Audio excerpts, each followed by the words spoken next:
digamos que toda la génesis del libro fue una muy, digamos, afortunada contacto que tuvimos, sobre todo afortunado para mí porque fue muy grandioso tener la experiencia de trabajar con María Victoria. Y entonces pues María Victoria fue mi jurado de tesis en la Universidad del Rosario. Yo estudié filosofía, maestría allá, y yo hice un trabajo sobre, digamos, como me interesa mucho trabajar con imágenes, entonces yo hice como una cuestión de un montaje utilizando imágenes sobre la violencia, como pensando el problema de la representación de la violencia. Entonces, pues María Victoria fue la jurado de esa tesis y pues le pareció interesante, digamos, una discusión muy interesante. Tiempo después, ella me propuso que si trabajábamos algo sobre reinserción, era como el tema, reinserción de desmovilizados.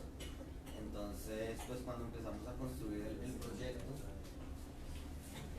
se nos ocurrió, digamos, como para unir este tema de la reinserción y de la representación, que sería interesante tratar de ver cuál podría ser, digamos, desde el punto de vista de la representación, pensar si la manera como se representa históricamente los actores del conflicto entre sí puede ser algo que tenga que ver también con la manera como se reinsertan los desmovilizados a la sociedad. Claro.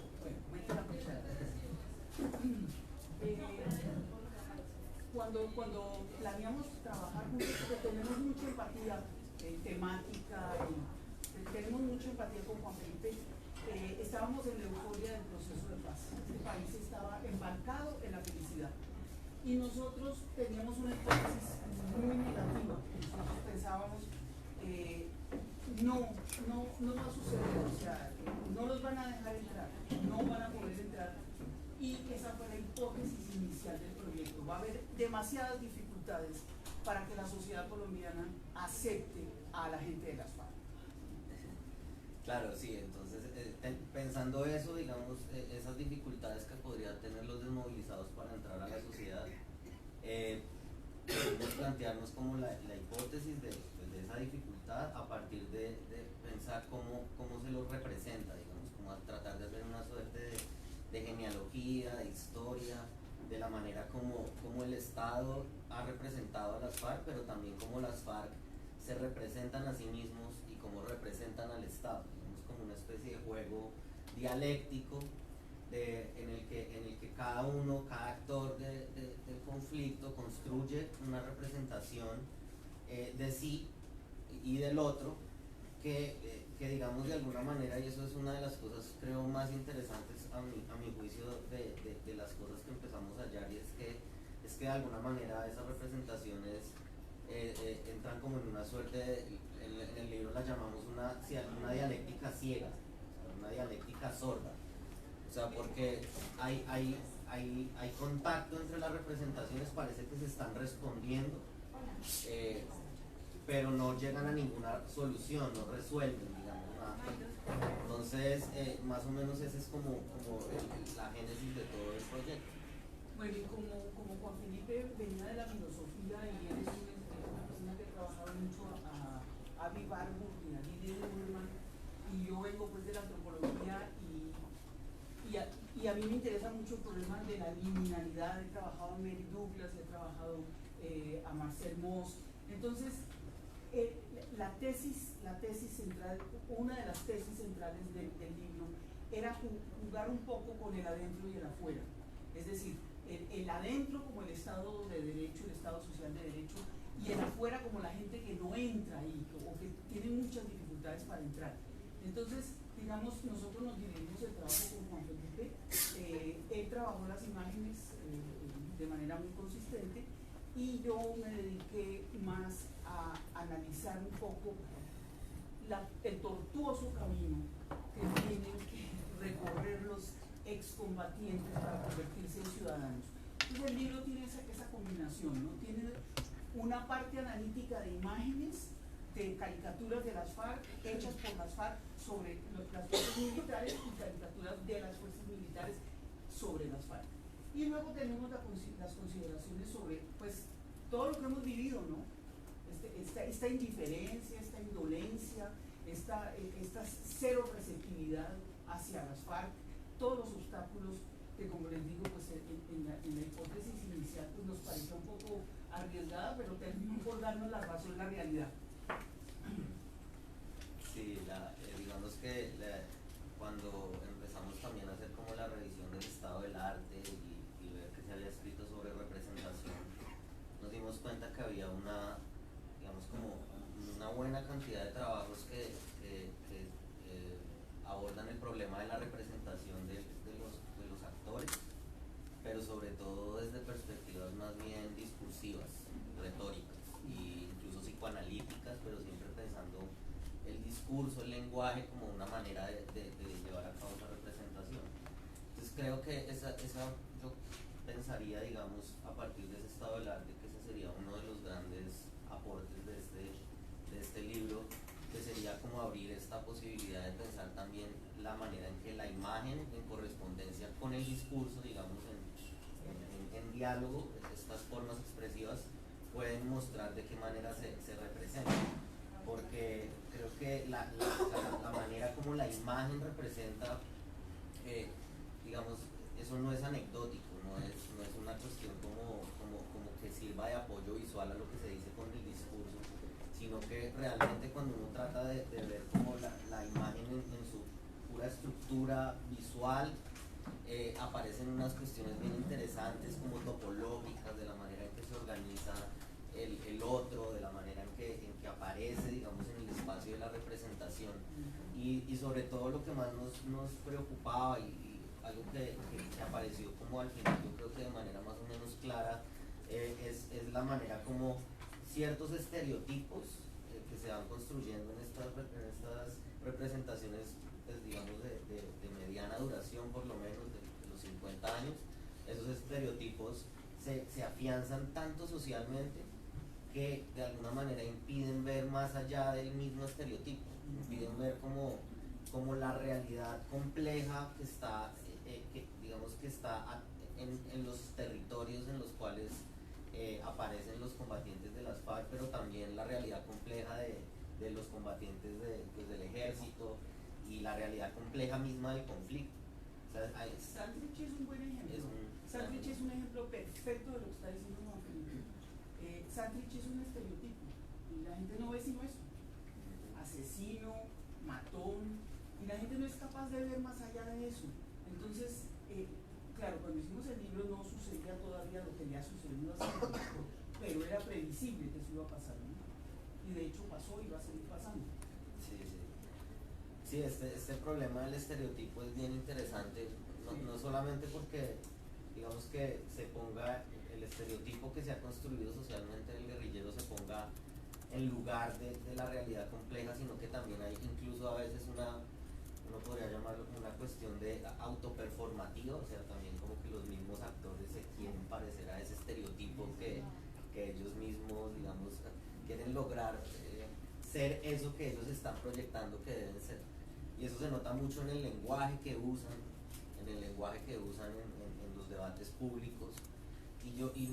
Pues nosotros creemos que eso que llamamos dialéctica ciega tiene que ver con eso, porque efectivamente uno puede ver que se construyen las posiciones casi como espejos.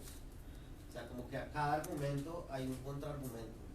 Pero lo triste del asunto es que no hay como una suerte de lenguaje común que permita que esa dialéctica pueda, digamos, resolverse, pueda al menos haber como un lenguaje común que permita que se entiendan esas posiciones. Entonces, y a eso, digamos, a ese manejo de las imágenes y ese surgimiento de estereotipos que están tan afincados, digamos, en el imaginario de los colombianos, hay que sumarle una cosa que nosotros nos encontramos, que es esta burocracia infernal por la cual tiene que transitar esta gente. Y tratamos de hacer es un retrato parcial, ¿no? Pero tratamos de hacer como una especie de corte de qué le pasa al desmovilizado una vez que quiere acceder a la categoría de ciudadano. Y ahí vemos que eso es un calvario, es un vía crucis, y que realmente Y ahí un poquito comentamos el papel de los jueces, por ejemplo, cuando se les tenían que amnistiar a los combatientes y cada juez sacaba su posición política personal, y si el juez era uribista, el pobre excombatiente jamás lo iban a amnistiar. Digamos, todas esas dificultades un poquito las dejamos ver en el libro sin que tengamos como el espacio para profundizarlas mucho, porque el centro del libro son las imágenes, ¿no? El centro son las caricaturas. Sí, entonces, digamos, yo creo que es una cosa que es necesario decir también, y es, digamos, la manera en que tratamos de acercarnos al problema de la imagen fue entender la imagen como una herramienta más del combate, digamos, como una herramienta más de la lucha. Y eso pues, es importante decirlo porque para nada nosotros queremos, digamos, con este tipo de aproximación, digamos, estetizar la violencia o estetizar la guerra o evitar pensar, digamos, lo que está detrás de eso, las cuestiones bastante dramáticas que han ocurrido a lo largo de todos estos años de conflicto, las acciones, obviamente pensando en las acciones de las FARC y todas estas cuestiones, sino que nos parece que también es muy importante pensar que la misma imagen es una más de estas acciones, digamos, la manera como se representa al otro en medio del campo de batalla o en medio de una confrontación bélica, tiene unas claras intenciones políticas, discursivas, que digamos, hacen parte de la misma estrategia. Y una pequeña anécdota de lo que llaman en la academia la evaluación de pares. Resulta que, claro, esto tenía que pasar por evaluación de pares. Y resulta que uno de los jurados era un uribista, pero reconcentrado. Y se sintió muy ofendido con el libro porque dijo que estábamos poniendo en igualdad de condiciones a las fuerzas militares y a la guerrilla. Pero es que para hacer un estudio de las representaciones, forzosamente tiene uno que ponerlos en igualdad de condiciones. Sí, pero eso se puede prestar para una lectura equívoca, porque ahí hubo una lectura equívoca, nosotros reaccionamos ante eso, pero seguramente si eso cae en manos del Centro Democrático nos van a decir, ay, pero ¿cómo se les ocurre poner a esos criminales al mismo nivel de las fuerzas militares? Simplemente les cuento esa anécdota porque ya ocurrió con el evaluador de país. El evaluador, nosotros le dijimos al editor del Rosario que no aceptábamos esa evaluación, que nos nombrara un tercer evaluador, y el tercer evaluador le gustó el libro. Pero eso pasa, a todos nos ha pasado con las evaluaciones de país. Pues básicamente el libro es yo no sé si uno puede decir que el libro es un texto pesimista. Pues digamos que un autor que hace parte muy importante del libro es Walter Benjamin. Y Walter Benjamin decía que el pesimismo había que organizarlo. Entonces podría ser de alguna manera pesimista, pero bajo la condición de que es necesario organizar el pesimismo y también reconocer que el presente siempre es una oportunidad para como darse cuenta de las cosas que están pasando y tratar de mirar a ver qué se hace al respecto. Y justamente ese es uno de los, digamos, yo pues pienso, una de las pequeñas contribuciones que yo creo que podría abrir el libro, y esperamos que eso pues suscite debate y ojalá otras investigaciones más profundas, es ayudarnos como a pensar la posibilidad de tomar distancia de las representaciones, ¿no? O sea, como que yo creo que una de las cosas más interesantes es que uno no debe pensar solamente en tomar distancia de la representación del otro, como la representación que el otro hace de uno, digamos, sino también la propia representación que uno hace. A veces uno como punto de partida como que cuestiona mucho y critica mucho lo que otros producen, pero la propia posición como que casi siempre se vuelve un dogma, un punto de partida incuestionable. Y yo creo que eso es gran parte uno de los problemas que no nos dejan, digamos, poder como darle vía libre a que esa dialéctica al menos empiece como a hacer efecto, a entrar en conflicto de verdad, porque ahorita pareciera que más bien hay como una especie de como de espaldas que no resuelven nada. Bueno, no sé si tú quieres hacer Sí, perfecto. Primero, pues gracias por permitirme a los organizadores del Congreso hacer estos comentarios por el libro de la profesora María Victoria y el profesor Juan Felipe, por varias razones. Primero, porque creo que es un libro importante no solo por su indudable contribución académica, sino porque creo que es un elemento necesario para entender, como ustedes decían ahorita en su presentación, la realidad que estamos viviendo en este momento en Colombia y que vivimos durante los acuerdos. Y antes de seguir, disclaimer, como comentarista o lector de cualquier libro, obviamente estoy dando mis comentarios muy desde lo que yo trabajo y muy desde el sesgo de mi disciplina. Entonces, yo soy politólogo. Les pido a todos que me excusen si hay cosas que estoy malinterpretando, pero creo que esto es un diálogo interesante de ver este libro también desde la ciencia política, porque yo creo que hay varios elementos muy importantes, sobre todo para entender cómo funciona la opinión pública alrededor de momentos como de conflicto y de postacuerdo en este caso. Entonces yo creo que mucho de lo que voy a decir va en clave de esa perspectiva que tengo como politólogo. Entonces, para mí es muy importante leer este libro, sobre todo porque, como usted mencionaba, pues, esta cantidad de eventos, acontecimientos y de emociones que hay alrededor del periodo de la negociación y del posacuerdo, ha habido muy poco momento como de distancia y sentarnos a reflexionar sobre lo que estamos viendo. Y para darles una lista, creo que ya mencionaron los casos que yo había, pero para leer este libro se me venían muchos eventos y acontecimientos que ocurrieron a la cabeza. Por ejemplo, pues el más claro de todos es el rechazo al plebiscito en octubre del 2016. Y eso es interesante. Yo estaba en ese momento por fuera del país porque la conmoción era, pues, primero las personas que estaban apoyando el sí, pues, cómo es posible que esto se caiga. Y por fuera del país, cómo es posible que alguien vote en contra de un acuerdo de paz. Entonces, ese asombro por el resultado, yo creo que este libro nos da muy buenas claves para entender porque era en cierta medida predecible. Yo creo que voy a asumir que ustedes creían que esto era muy factible, que ocurriera algo en octubre del 2016. Y el libro creo que nos da pistas para entender por qué pasó eso. Pero también episodios como el vehemente rechazo que hubo a la actividad política de las FARC durante las elecciones del 2018. Ahí se me vienen a la cabeza momentos donde Timochenko está tratando de hacer campaña, creo que en el eje cafetero, en el momento como que lo encierran en una casa y no lo dejan salir, o los continuos ataques, y eso ya no es necesariamente contra las FARC, pero contra partes del proceso de paz, y intentos de diluir el sistema integral de verdad, justicia, reparación y no repetición. Entonces todo lo que hemos visto con las opresiones presidenciales a la JEP, los obstáculos que se le han puesto a la comisión de esclarecimiento para que hagan realmente su trabajo como debería ser, como se esperaba. Y más recientemente el caso Santrich, yo creo que es como paradigmático de todas estas cosas que estamos viviendo. Pero también cosas que estamos viviendo en las universidades. Entonces ahí se me viene a la cabeza la charla de la congresista Sandina en la Universidad de Bogotá y todo el revuelo que causó eso.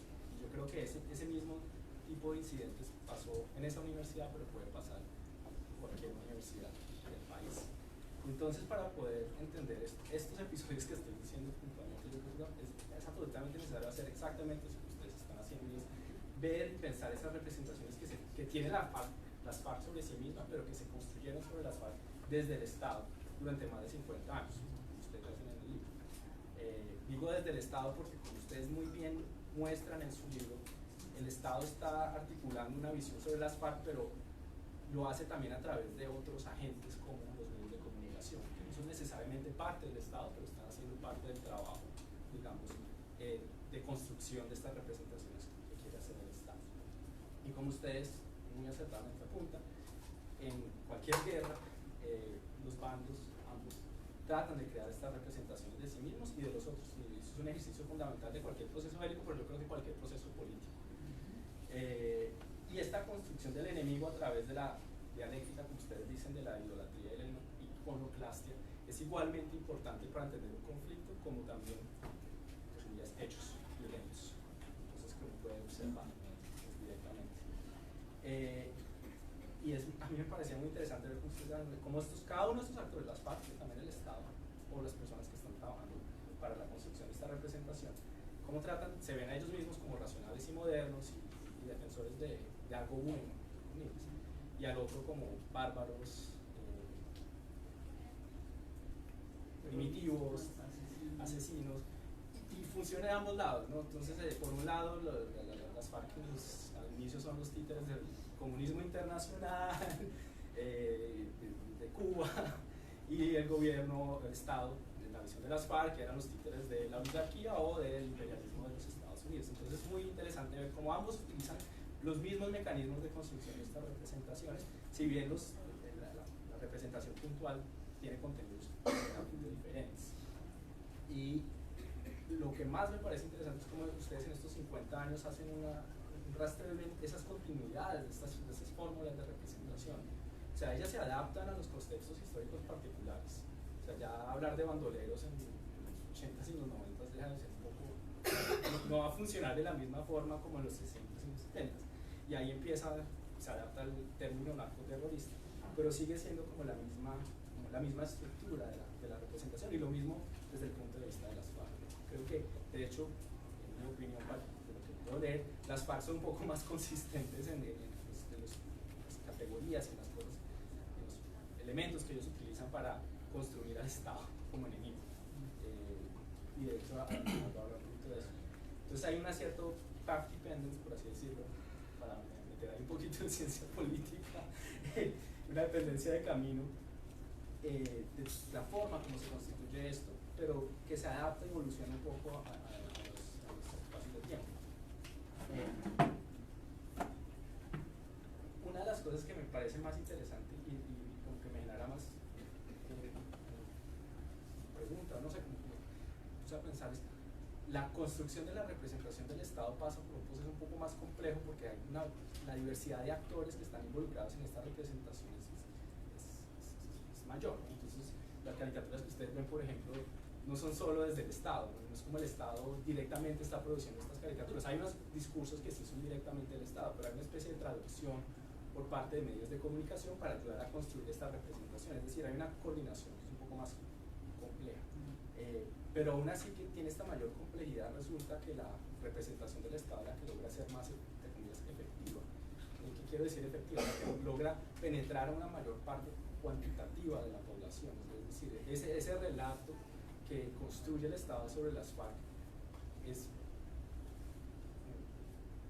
está más presente, digamos, en una mayor parte de la opinión pública, mientras que las FARC, que tienen un control mucho más férreo de su discurso, ellos mismos directamente están produciendo esta representación, van a tener menos éxito en que su historia y en su representación del Estado sea reconocida. Y eso lo vemos en cierta medida, inclusive aquellos que estaban defendiendo el acuerdo no se desligan completamente de algunas de las representaciones que se tienen sobre las FARC. Entonces, sí, ellos pueden ser terroristas, pero lo que tenemos que hacer es una negociación. O sea, no se cuestiona completamente, inclusive algunos defensores de la paz, la representación que se tiene de las FARC. Y las FARC, pero las FARC tampoco logran que esa historia de ellos sea completamente, o sea, que tenga eco en la opinión pública. Y eso me parece interesante.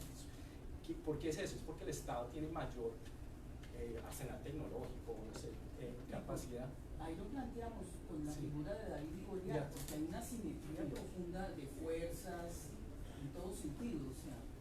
Sí, pero ahí me pregunto, ellos pueden hasta ser más estratégicos porque las FARC como que no logran adaptar parte de su discurso al contexto actual, ¿no? Entonces el Estado a veces logra, creo que ahorita lo mencionabas, en esta discusión asimétrica, coger parte del mismo discurso que está usando las FARC y la forma como ellos están expresando y están tratando de avanzar su representación y usarla contra las mismas FARC. Entonces a veces uno veía, digamos, el discurso de un comandante de las FARC en televisión y él está reafianzando su identidad y su representación, pero esa misma representación está generando al mismo tiempo mucho rechazo de los otros. Entonces el Estado logra muy efectivamente utilizar a las mismas FARC en contra de sí mismas, cosa que a las FARC le costaba un poco más. Yo creo que también hay otra cosa muy valiosa que hace el libro, y es que no solo analiza momentos de ataque y de conflicto como Marquetalia y Casaverde, sino que también analiza sus periodos de negociación y tratar de ver cómo en los periodos de negociación es muy complejo cómo manejar estas representaciones, porque hay dos imperativos al mismo tiempo que están actuando. Por un lado, sigue siendo mi enemigo y ya he construido toda esta representación del enemigo y la tengo que mantener en cierta medida sigue la guerra, pero al mismo tiempo tengo que darle un cierto reconocimiento al enemigo para que nos sentemos en la mesa. Entonces mencionan en el libro el momento en que Belisario de Tancún reconoce las causas estructurales del conflicto, que es en cierta medida darle cierto reconocimiento a la historia de España, o la necesidad de darle un cierto estatus político a las FARC. Entonces esa ambivalencia de esos periodos de negociación me parece supremamente interesante, porque es como negociar esos momentos, esas representaciones en esos momentos, con imperativos a veces muy contradictorios, y la imposibilidad de hacer ciertas cosas inclusive cuando se está negociando. Y ahí se me viene a la mente, inclusive en esta negociación de La Habana, cómo el Estado consistentemente trata de evitar hacer gestos amigables en las mesas de negociación para que no se viera como si se estuviera cediendo demasiado ante las FARC.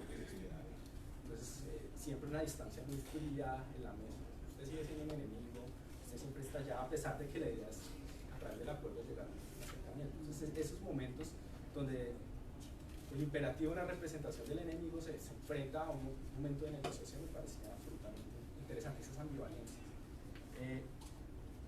Y ahí llego ya al final para poder tener una discusión más amplia, pero a mí hay una cosa que me parece, y creo que lo mencionaron al final cuando decían este libro es pesimista.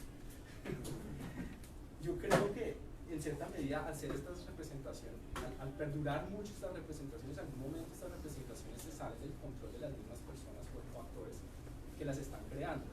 Y lo pienso un poco en el caso del presidente Santos, que como ministro de Defensa tiene que, el presidente Uribe tiene que darle a ese discurso del enemigo y de la aniquilación, y después, una vez está negociando la paz, tiene que ir lentamente tratando de deconstruir esta representación que existía, porque esa representación no le servía para un periodo de acuerdo, pero esa representación que ya se había creado ya estaba mucho más lejos de lo que el Estado mismo podía controlar, le queda muy difícil regresarse a las FARC. Entonces, en el momento en que los creadores, entre comillas, de estas representaciones empiezan a perder un poco el control sobre sus propias creaciones, pierden mucho el poder, la capacidad de influir en la forma como la opinión pública está utilizando estas representaciones. Y ahí entonces mi pregunta es, ¿cómo hacemos? O sea, si esas ya están ahí, o sea, se pueden manipular y otros actores las pueden usar, como fue el caso de la oposición del Centro Democrático durante el plebiscito y después. Si ya están ahí, ¿cómo hacemos en un periodo de posconflicto para deconstruir esas representaciones? Si ya perduran y son tan pegajosas, sticky, es difícil quitarlas. O sea, inevitablemente vamos a estar en periodos largos de tiempo, de décadas, donde estamos deconstruyendo esto, o hay una forma de hacer esto más efectivamente para que todos esos problemas que se narran del proceso de integración y reinserción de los excombatientes, desde la parte más burocrática hasta la parte de la opinión pública y el rechazo que existe en la opinión pública a los excombatientes, ¿es posible hacer esto más rápido? Porque si no, realmente vamos a tener siempre periodos muy extensos de este tipo de situaciones que estamos viviendo en el país. Entonces, muchísimas gracias. Muchas gracias. No sé cómo responder esa pregunta, está difícil.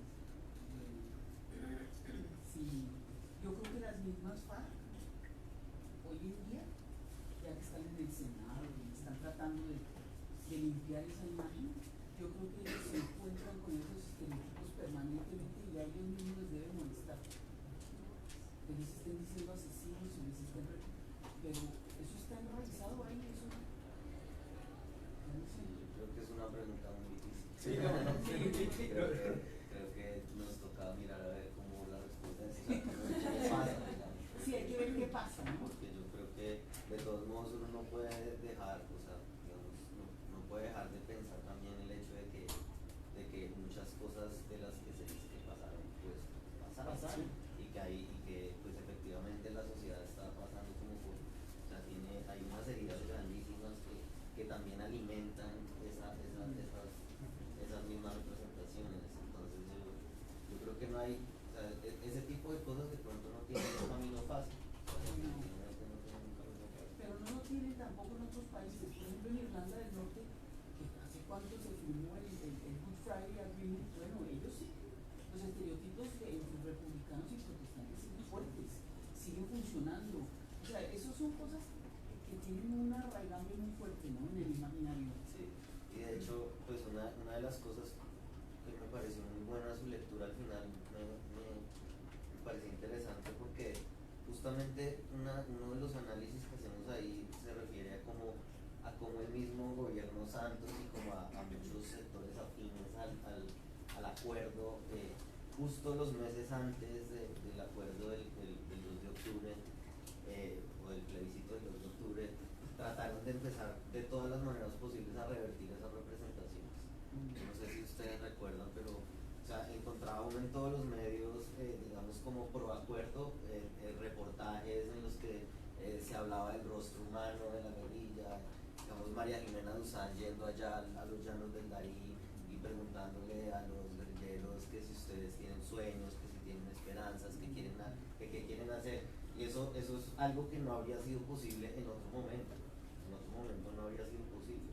Y una cosa que nosotros nos preguntábamos, y justamente, digamos, de la mano de un crítico de cine, Zuluaga, ¿cómo es que se llama? Pedro Adrián Zuluaga, que él en un artículo muy interesante decía eso, como, ¿por qué no hay películas que representen a las FARC?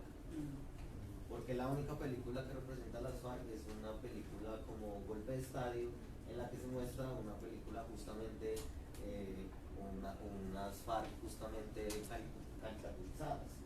O sea, una tragedia no puede representar, un drama humano no. Entonces yo creo que eso también es un reto, ¿no? Tratar de empezar a buscar narrativas, obviamente no solamente de las FARC, de todos los actores, narrativas que le permitan a uno tener visiones mucho más complejas de los acontecimientos. Y eso es bien interesante. Yo creo que esta es una buena manera de también, o sea, como muchas otras, de seguirle la pista a eso.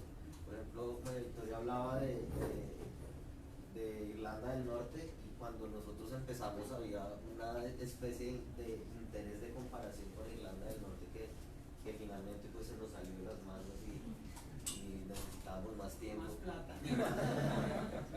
Pero digamos, cuando alcanzamos a buscar representaciones, nos dimos cuenta de una cosa interesante, y es que ahora en Irlanda del Norte hay un auge de la novela negra.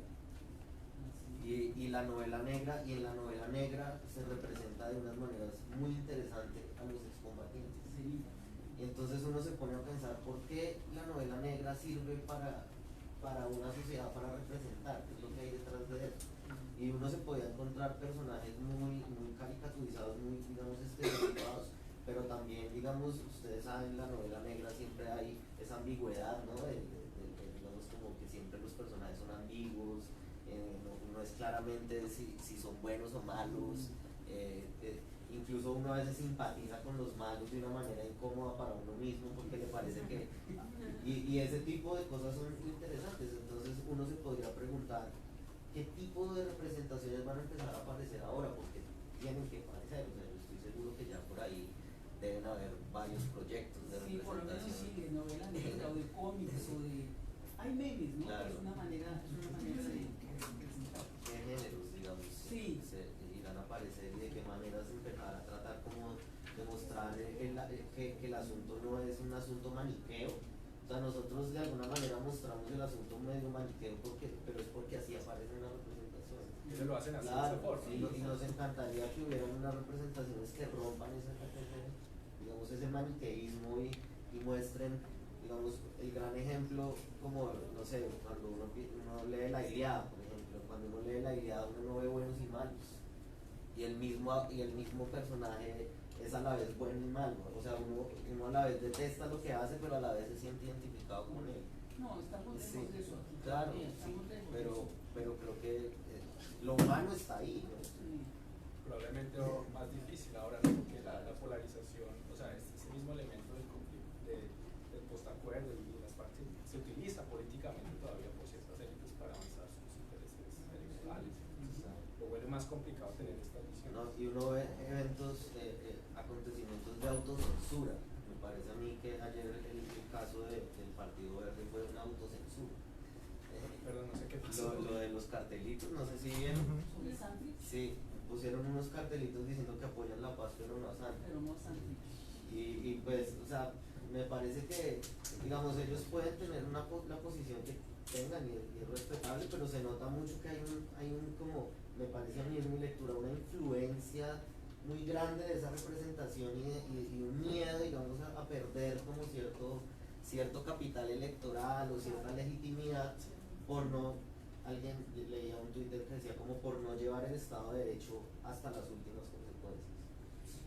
Y fíjate que yo estoy leyendo lo de Santrich como chivo expiatorio. A mí me parece que esa figura de este hombre ciego o semiciego, no sabemos muy bien, ¿no? Pero este tipo en su silla de ruedas, medio ciego, que se lo pelotean en la fiscalía, las cortes, la gente. A mí me parece como que un síntoma muy preocupante de un chivo expiatorio, ¿no? Yo pienso que de golpe él va a terminar atrayendo, o ya de hecho está atrayendo muchas de todas estas cosas, estas energías tan duras, tan negativas.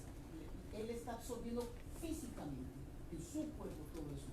Entonces hoy hablaban del cuerpo en algunos, yo doy tanta policía ni me acuerdo, pero alguien hablaba del cuerpo. Sí, el cuerpo de Santrich me parece sintomático y importante seguir ese personaje.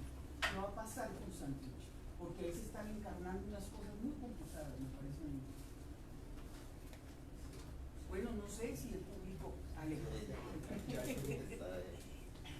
Bueno, muchas gracias a los autores del libro, comentaristas. Yo estaba pensando un poco en la simetría de la que hablabas tú, la simetría que no quería el par que evaluó el libro. Y yo estaba sentada pensando cómo me sentiría yo si esta simetría también la estuviéramos predicando de imágenes sobre el paramilitarismo y su autorrepresentación. Y me sentí un poco conflictuada porque esto no solamente me pasa en relación con este proyecto, sino en general cuando escucho a personas y me doy cuenta que yo misma tengo una cierta aprensión por generar asimetría entre las FARC desmovilizadas y las AUC desmovilizadas. Yo no lo experimento, no experimento inmediatamente el deseo de darle simetría a esas formas de representación. Y estaba pensando justamente esto ahora a la luz del último libro de Fernando Vallejo, Memorias de un hijo de puta, que desde el título nos hace tener que pronunciar un improperio, pero que es un libro que de alguna manera provee una plataforma de representación de una postura política radical, que yo misma leyéndolo, una de las cosas que me preguntaba es qué tipo de efecto tiene esta intervención en el sentido de darle voz a un dictador, a un fascista básicamente, que llega después de Duque al poder político y escribe sus memorias, y eso se convierte como una plataforma en la que todo un discurso de odio verdaderamente se hace legible en un país donde a mí el trabajo, digamos, ese libro todavía estoy tratando de entenderlo como un tipo de intervención que no está del todo desconectada con lo que ustedes están intentando hacer. En el modo en que lo hará Vallejo lo podemos criticar o no, pero me parece que es como una intervención que busca al menos cuestionar los estereotipos a través de los cuales nos hemos familiarizado con ciertas formas de ser de derecha o ser de izquierda, y las hemos estigmatizado. No creo que Vallejo esté buscando que desestigmaticemos el fascismo, no, por el contrario, creo que lo lleva a sus últimas consecuencias para que lo veamos en una nueva luz, por ejemplo. Pero entonces lo que me estaba preguntando es, en un momento como este en el que se habla tanto de evitar la polarización, es un término que me parece súper complicado, porque a veces yo quisiera más bien que permitiéramos que pudiéramos hablar de tensiones y contradicciones sin tener miedo a la polarización. ¿Qué implica hablar de la simetría de las imágenes y de la representación, y proponerla como una manera de desestigmatizar o de ofrecer unos nuevos cánones de imágenes narrativos de representación de la violencia y de la historia del país? Sí, yo creo que es una gran inquietud porque, digamos, lo que empezabas hablando del paramilitarismo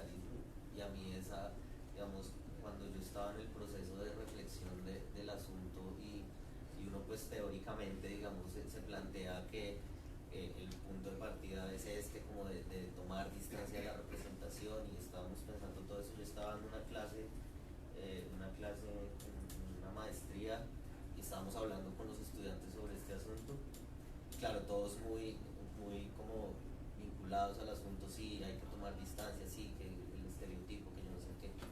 Y cuando surge la pregunta, bueno, y los paramilitares, y pues yo no sé, a mí me parece muy interesante eso, porque de una vez como que incluso no quieren tomar distancia, porque les parece que tomar distancia, criticar esa imagen que pueden tener sobre ese actor, puede tener como problemas políticos, o como sentirse incómodos a sí mismos. Pero yo creo que ese es el reto. Toca llevar eso a las últimas consecuencias. O sea, pues no estoy diciendo que esas imágenes no sean adecuadas, o que no hayan representaciones de los paramilitares que no sean adecuadas, o a unas que sí lo sean, no sé, pero lo que estoy diciendo es que todas las representaciones que hayan son construidas históricamente, y que cuando uno habla de tomar distancia no está diciendo que haya que destruirlas y decir estas no son buenas, sino que hay que como que mirar a ver qué le dicen a uno, por qué han sido hechas de esa manera. Yo me acuerdo que hay uno de estos autores que trabajamos que es de apellido Nietzsche, y él dice es como el crepúsculo de los ídolos de Nietzsche, que él dice que hay que hacer filosofía a martillazos. Entonces, pero él dice, cuando nosotros martillamos los ídolos, no estamos cogiendo el martillo y le estamos pegando y lo estamos en un acto de iconoclastia, sino que es un martillo de esos que uno le pega a la campanita para escuchar. Y, o sea, lo que hay que hacer es escuchar, digamos, ver la genealogía, digamos, cómo ha sido construido. Y yo creo que ese proceso puede ser muy interesante para ver también lo que tú dices al final, encontrar nuevos cánones de representación que le permitan a uno ver la realidad más compleja. Ayer en la buceta que nos traía desde el hotel, Kimberly Taylor me dijo una cosa muy inquietante. Me dijo, lo que más me puede impresionar de este país, Colombia, es que los paramilitares ya todo el mundo se olvidó de ellos. Y sí, es cierto, ¿eh? O sea, ahora lo que ocupa la escena pública todo el tiempo son las FARC, y los paramilitares ya no hablamos de ellos, y los paramilitares, ¿y dónde están los estereotipos sobre los paramilitares? ¿Dónde están las imágenes de los paramilitares? ¿Hay imágenes de los paramilitares? Hay una que es muy típica, que es la motosierra, diría yo, que es como una imagen. Sí, es una imagen, que se usa. pero es como el corte de corbata, es una imagen. Lo de la motosierra es una imagen, a mí me parece que es una construcción ficticia, en el sentido de que representa a los paramilitares, pero si tú vas a documentar, bueno, ¿dónde la usaron? No encuentras. Nosotros en Memoria Histórica encontramos una masacre donde hay motosierra, no más. O sea, es un poco, para volver al asunto de las imágenes de los paramilitares, lo que hubo una encuesta en la Universidad de los Andes que hicieron en el Departamento de Ciencia Política sobre percepción del paramilitarismo. ¿Qué perciben los colombianos de los paramilitares? Y fue muy impresionante el resultado, porque el país está muy sensibilizado a percibir a la guerrilla, pero muy poco sensibilizado a percibir a los paramilitares.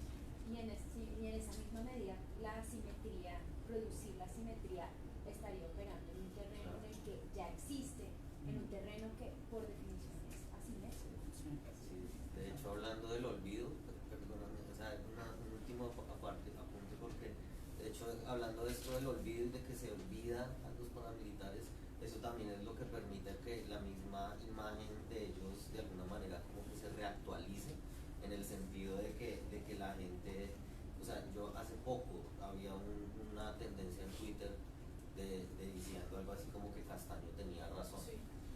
Y hay un meme que yo no sé si ustedes lo han visto, pero a mí me parece súper duro, que sale Castaño y dice simple y sencillo, balazo y pa'l río. Y es un meme que suelen poner en discusiones en chats, como en comentarios de Twitter, por ejemplo, cuando alguien lo roba a un ladrón, entonces empiezan ahí a decir que lo van a linchar y que yo no sé qué, entonces la gente pone ese meme. Y es como, es impresionante porque no solo, o sea, olvidan, pero a la vez eso permite que sea más fácil como que simpatizar con el tipo de justicia que se supone que ellos representan o algo así, y es bastante complejo. Bastante complejo. Pues yo tenía una pregunta, no sé si ustedes harían una presentación, trajeron imágenes, que todo así como muy abstracto para entender. Si tienen como alguna imagen. Abajo se puede comprar el libro. Claro, es que si nos muestran las imágenes, no compramos. Ah, pero No, pero digamos como un poco para entender cómo pensaron ustedes las imágenes. Pero nosotros no trajimos. ¿No? No. Quisiera Y- hacer una y pregunta lo- relacionada con la que está haciendo el compañero. Pero Lo que queda- Pero- Pero él no ha terminado. No ha terminado. Qué pena. Y lo otro también como, sí, también como nosotros desde el lado de la producción de imágenes, también, pues por un lado en esta cosa de la simetría también está como en la posición que uno está, que también es, pues uno siempre está en una posición, ¿no? Entonces, digamos, por lo menos yo, digamos, sí tengo una cierta simpatía con las FARC y con el ejército en este proceso, ¿no? Como que uno sí tiene como una empatía con los guerrilleros que están en el proceso y uno piensa ahora como qué hacemos con los guerrilleros que han pasado la desmovilización y cómo los recibimos, ¿no? Que en ese sentido, y un poco también como con el ejército, con todo lo que ha pasado ahora, pues todo lo que pasaba antes de pues enterarnos que en el hospital militar, después del acuerdo, no había casi militares en, sí, pacientes, como que eso era una cosa también como, pero que es muy raro que uno tenga esa empatía con los paramilitares, por lo menos yo, no puedo hablar de uno, sino como que uno podría de alguna manera sí sentir una cierta simetría, en ese caso yo, pero que con los paramilitares no la puedo sentir. Y por otro lado, en términos de la producción de imágenes también, como pensar como positivamente, porque hay muchas que son, pues que uno podría decir que son como síntomas, como muchas veces novelas o esas películas, pues no obedecen a una agenda, sino que se empiezan a producir y hablan de lo que está pasando y uno las analiza según lo que pasa.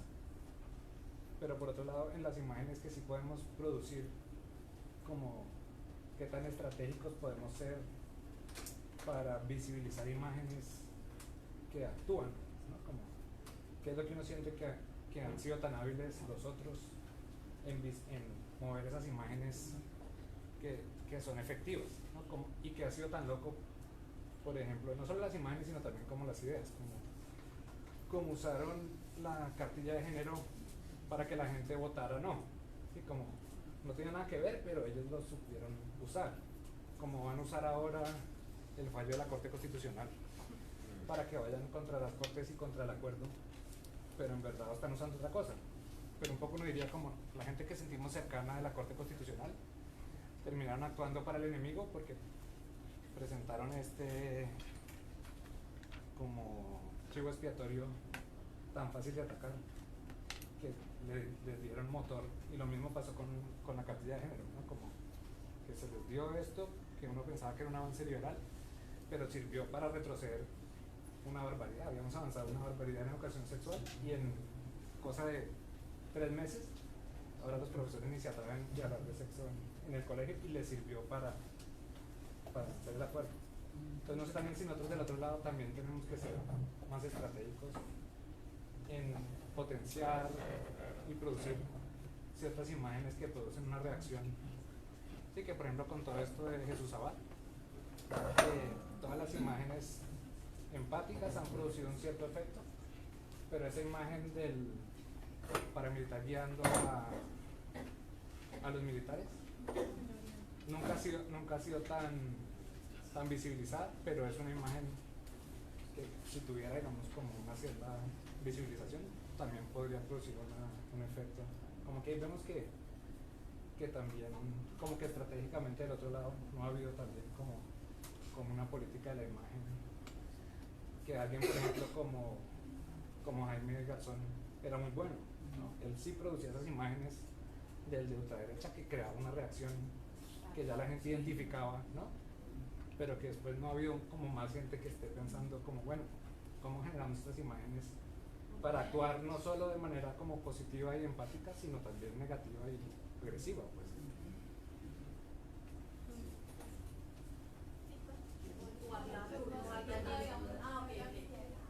Realmente fue un poco relacionada también con las imágenes que nos han comentado que estuvieron interesados en abordar las representaciones y autorrepresentaciones de las FARC a partir de imágenes, digamos, y no centrarse pues en el discurso. Esas imágenes, digamos, ¿de dónde provienen? Metodológicamente, ¿en dónde se buscaron esas imágenes? Son imágenes que circulan, no sé, en la prensa, en las revistas, en diferentes sitios web, como un poco de dónde como provienen. Para que nos empecemos a hacer una idea y luego vayamos a comprar el libro y ya ver propiamente las imágenes. Esa es una de las preguntas. Lo otro es, como ustedes están hablando de representaciones y autorrepresentaciones, ¿no? Cuando pues yo soy psicóloga y socióloga, entonces cuando leo la palabra autorrepresentación, pues es una representación que un sujeto tiene, digamos, de sí mismo, y yo lo pensaría en el sentido de digamos, un dibujo que yo puedo hacer de mí misma y donde está una autorrepresentación ahí. Entonces no sé cómo trabajar un poco lo de la autorrepresentación. Otra pregunta, que también tiene que ver con información previa, es ¿cuál es la diferencia cuando ustedes hablan de representaciones y cuando hablan de estereotipos? Digamos, si hay una distinción. Y lo otro, pues a partir de la experiencia que ustedes tienen, pueden tener algunas pistas de, uno podría decir de manera muy general, obviamente, que en ciertos sectores de la población colombiana hay una imagen, si queremos seguir con la de los estereotipos, una imagen estereotipada de las FARC, del guerrillero de las FARC, muy negativa, ¿sí? Entonces son los asesinos, los terroristas, pero de los paramilitares pareciese que no circularan imágenes estereotipadas, o en algunos sectores sí, pero positivas, los salvadores, los que más vale como que entraron a protegernos de todo este daño que hacían los guerrilleros. O sea, yo siento, recuerdo un poco el proceso que hubo con los paramilitares.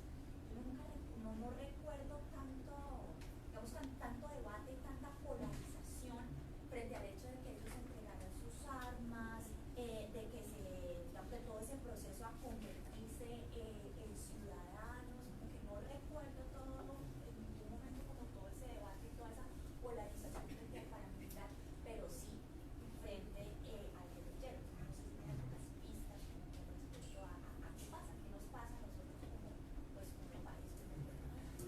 Es un país de derecha. Pues, Somos un país de derecha. En general. Sí, no, en general, no hay excepción. No, claro, afortunadamente. Sí, afortunadamente. No sé, Pues digamos las fuentes sobre todo tienen que ver con los momentos históricos que escogimos. O sea, nosotros, como nos interesaba esta cuestión, usted lo decía muy bien, de diálogo y a la vez conflicto, y entonces escogimos como unos 5 momentos históricos que nos sirvieron como para ver el avance de estas representaciones. Son Marquetalia, la Uribe, el proceso de la Uribe, el Caguán, el periodo de Álvaro Uribe Vélez y La Habana. Casa Verde está como relacionado un poquito con la Uribe, como un punto final, digamos, de la ruptura. Y entonces, pues, para cada momento, digamos, buscábamos las fuentes dependiendo de cuáles eran los órganos de difusión. Por ejemplo, en el caso de Marquetalia, pues, lo del Estado lo construimos a través de los periódicos de la época, Tiempo, Espectador, República, El Siglo, que eran eran pro Frente Nacional sin ninguna vergüenza. Y por el otro lado, pues teníamos Voz, el semanario Voz, y pues circulaban algunos, etcétera.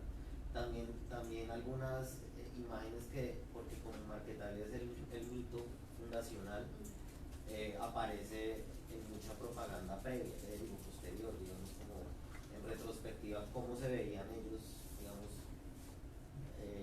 hacia atrás. Y así, digamos, en cada momento buscamos sobre todo fuentes documentales, más que todo prensa. O sea, digamos, el Caguana una revista que es muy interesante a los que les interese, están casi todas en la Luis Ángel, entonces es una suerte que son la revista Resistencia de las FARC. Y entonces ahí hay una riqueza de imágenes y de discurso y de etcétera. También usamos unas muy buenas que son ya digamos como 2014 más o menos. Uno se llamaba Manuel Marulanda para principiantes, que es excelente, o sea, tiene toda la retórica y eso uno lo busca por internet y sale de uno en PDF. Y había otro que era un cómic que justamente lo escribió Santric, que se llama Marca Italia, Raíces de Resistencia, y es como todo un cómic explicando el asunto.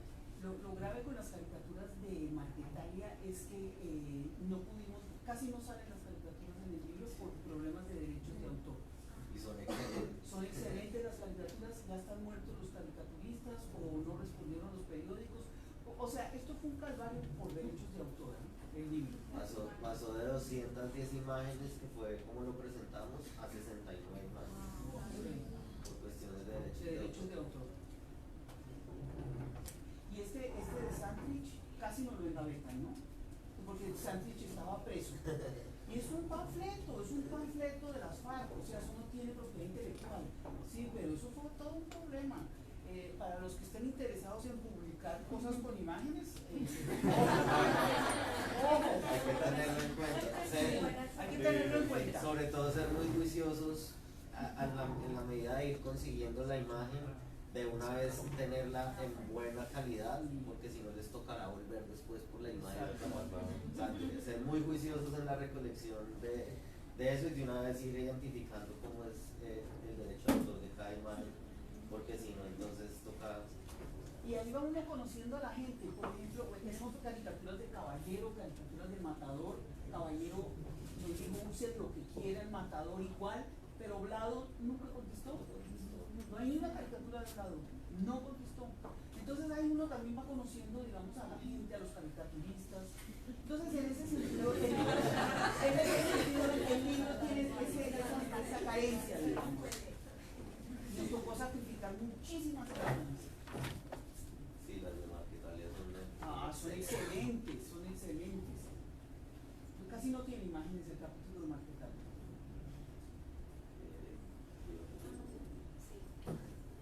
Se me cruzaron las ideas con lo que estaba. Bueno, me llamó la atención, te estabas preguntando era qué pasaba, porque ese odio hacia unos y esa invisibilización hacia los otros. Y me acordé de algo que estaba comentando esta tarde con el profesor Juan Felipe, era que yo me leí hace días, hace tiempitos ya, un blog de una filósofa que hizo su doctorado y su tesis doctoral hablaba precisamente sobre la manipulación del lenguaje y los medios. ¿Sí? Y su tesis mostraba cómo, primero mostraba lo que muestra pues el Centro de Memoria Histórica, donde quiénes fueron los mayores perpetradores de masacres, las muertes, desplazamientos. Después de dejar eso claro, ¿sí? Comienza a tomar, hacer investigación en un periodo de 10 años, que es como desde el 95 al 2005, pues estar equivocado, pero más de 11 años, donde miraba ¿cómo se dice? Los titulares de las muertes y los asesinatos, ¿sí? En los diferentes periódicos y medios de comunicación. Y lo que ella encontraba muy interesante, cuando la muerte o la masacre era perpetrada por guerrilleros, entonces decían frente tal, ¿sí? Bajo el comandante tal, murieron estas y estas, las víctimas tenían nombre, tenían apellido, tenían profesión, tenían número de hijos, tenían edad. Y cuando había una noticia sobre la muerte sobre víctimas de paramilitarismo, no estaba claro quién lo había hecho, la mano negra, ¿sí? La víctima no tenía nombre, no tenía apellido, no se decía quién era, ¿sí? Además, incluso dicen como algo así, que los extraños como murieron, exacto. Mientras que otros fueron asesinados. ¿Y cómo fueron asesinados? ¿Sí? Es decir, te clavan el cuchillo, el otro sencillamente fue asesinado. ¿Sí? Eso crea un impacto en el imaginario, en el pueblo, y nosotros tenemos que tener en cuenta que esto de las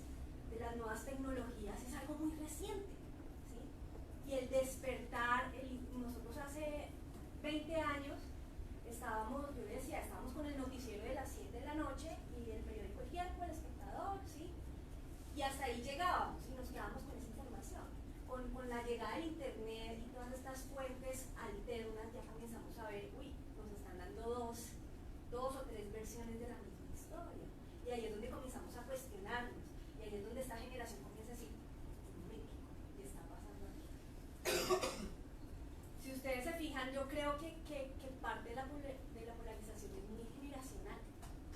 Usted no se ha dado cuenta de eso, es decir, son las nuevas generaciones las que están más ¿cómo se dice?, interesadas en los medios, en estos medios, en estas nuevas fuentes, ¿sí? Son las que filtran más información, las que tienen más acceso y las que se preguntan más.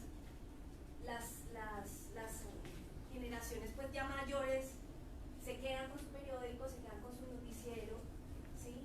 Y no tienen esa posibilidad de filtrar, pues porque no les interesa, ¿no? No sé, a mi papá es uno que dice que el internet pues le tiene miedo a los computadores, ¿sí? Es una cosa... Yo no tengo para nada esa percepción tuya. Yo soy profesor en la Universidad del Rosario, yo siempre he grado, y yo lo que encuentro es que los estudiantes, ninguno conoce ni la silla vacía, ni razón pública, o sea, no consultan fuentes alternas, se tragan entero lo que les dice el tiempo o lo que les dice el espectador. Yo tengo una percepción totalmente contraria, son totalmente apáticos, no les importa ni les interesa el problema de la guerra, es algo muy lejano para ellos, sienten que fue cosa de los abuelos. ¿Qué tan lejano puede ser si hace 20 años el 80% o más del 83 era la popularidad de este señor era 83 y ahora el 53? Es decir, estamos teniendo un despertar de algún tipo y viene de alguna fuente, pero la estamos teniendo. Y no es de las generaciones más, ¿cómo se dice? Pues de las personas mayores. Son los jóvenes los que se están empezando a movilizar y son los que están empezando a protestar y a decir, no nos metan más este cuento. Yo creo que las tecnologías sí, pues no sé. María Victoria, tal vez la percepción que tengo puede estar relacionada como con el componente del grupo estudiantil, digamos, de clase social. Sí, por eso dije cuando era la universidad, el grado de universidad privada, no es una universidad de élite como los Andes, es una universidad bogotana, sí, pero yo lo primero que hago en clase es que me digan de dónde vienen, y bogotanos hay muy pocos, no vienen de provincia, vienen de, no sé, del Huila, del Tolima, del Valle. La composición de estudiantil es muy variada y hay mucha gente que viene de provincia, y me impresiona esa absoluta apatía y ese no interesarse para nada por el tema. Esa es la experiencia que yo tengo en esa universidad, no sé cómo serán las demás. Yo, por ejemplo, como para hablar de una experiencia particular, yo soy comunicadora social y periodista y soy profesora en un programa de comunicación social de la Universidad Minuto de Dios en el Centro Regional Girardot. Entonces creo que ahí también hay una particularidad en términos de ubicación geográfica. Yo tengo siempre los primeros semestres y me encuentro con una situación muy parecida a la que usted menciona. Hay un desconocimiento muy general como de esos otros medios, de esos otros formatos, si se quiere, en términos de acceder a información, además de acceder a información de lo que ocurre en otras latitudes. Es decir, hay una mirada muy desde el tiempo y desde el espectador de lo que ocurre en Bogotá, ¿no? Y hay un conocimiento mediano sobre lo que pasa en la capital del país, pero un desconocimiento total sobre lo que está ocurriendo en su propio territorio. Entonces, yo creo que ahí, digamos, está también un poco como esa necesidad también de ampliar ese espectro, ¿sí? Como de, por ejemplo, desde las instituciones educativas, pues generar ese tipo de preguntas, ese tipo de cuestionamientos para hablar de estos temas, ¿bien? Porque pareciera que también son temas que solamente pueden hablar como algunos académicos o algunos especialistas en el asunto, pero pues es que no se nos puede olvidar que todos somos ciudadanos y que a todos esto es algo que nos convoca de múltiples formas, ¿no? De múltiples formas. Digamos, eso era como pues más un comentario a raíz de la discusión generada. Y tengo una pregunta particular. Yo viví durante un buen tiempo en el municipio de La Macarena, en el departamento del Meta, y yo ahí conocí la experiencia de AMPI, que era la Asociación Ambiental de Mujeres Progresistas del Yarí. Entonces, yo quiero preguntar acerca de esas representaciones y esas autorrepresentaciones de mujeres en el conflicto armado y pues específicamente en las FARC, como de pronto ustedes que encontraron al respecto. O sea, nosotros nos limitamos a las caricaturas que existen, ¿entiendes? O sea, sí, pues no había digamos como no no tuvimos en principio como la categoría de género como para la hora de buscar, pero lo que uno podría decir es que digamos como lo que aparece es como una construcción de un estereotipo de guerrillero, pues hay guerrillero, ¿no? Guerrillero, digamos, o sea, lo que aparece como en el ámbito de la representación. Lo que podría ser interesante es lo que mencionamos al final al respecto de las representaciones, digamos como de ya esas representaciones que se empezaron a generar previo al plebiscito, como que eran representaciones que querían dar humanidad a las FARC. En ese momento aparecen mucho las mujeres. Ahí aparecen Para ese momento específico. Para humanizar, entonces les preguntan y que digamos como que adoptan su arma y que tienen como si Hay una maternidad. Sí, la cuestión de eso muchas fue. madres que van a hacer mucho de estar embarazadas, Sí. ahí aparecen, sí, pero antes de eso, Sí, yo diría que es un mundo bastante como masculino. invisibilizada. Yo quería hacer una pregunta que me quedó del primer día cuando estuvo conversando en el auditorio, y es respecto a la metodología dialógica. Dijo que es una propuesta propia, si bien anoté que está como bien expresado en el libro Hilando Finos, me gustaría saber, como para contextualizar con Miedo al Pueblo, si se aplicó un poco esa metodología No tiene dialógica. nada que ver. Nada que ver. Nada que ver. Eso es una metodología que se aplica para entrevistas. Y aquí nosotros no trabajamos entrevistas, trabajamos caricaturas. Sí. Ay, ¿por dónde va el libro? Sí, pasamos un libro como para que Vea la semana. pasamos súper.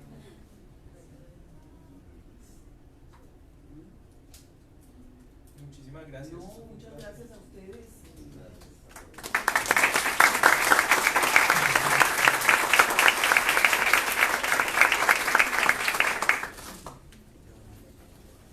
Felicitaciones. Gracias.